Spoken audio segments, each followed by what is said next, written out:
The creed of the non-commissioned officer. No one is more professional than I. I am a non-commissioned officer, a leader of soldiers. As a non-commissioned officer, I realize that I am a member of a time-honored corps, which is known as the backbone of the Army. I am proud of the Corps of non-commissioned officers and will at all times conduct myself so as to bring credit upon the Corps, the military service, and my country, regardless of the situation in which I find myself. I will not use my grade or position to attain pleasure, profit, or personal safety. Competence is my watchword. My two basic responsibilities will always be uppermost in my mind: accomplishment of my mission and the welfare of my soldiers. I will strive to remain technically and tactically proficient. I am aware of my role as a non-commissioned officer. I will fulfill my responsibilities inherent in that role.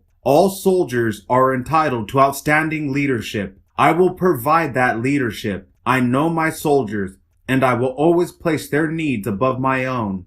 I will communicate consistently with my soldiers and never leave them uninformed. I will be fair and impartial when recommending both rewards and punishment. Officers of my unit will have maximum time to accomplish their duties. They will not have to accomplish mine. I will earn their respect and confidence as well as that of my soldiers. I will be loyal to those with whom I serve, seniors, peers, and subordinates alike. I will exercise initiative by taking appropriate action in the absence of orders. I will not compromise my integrity nor my moral courage. I will not forget, nor will I allow my comrades to forget, that we are professionals, non-commissioned officers, leaders.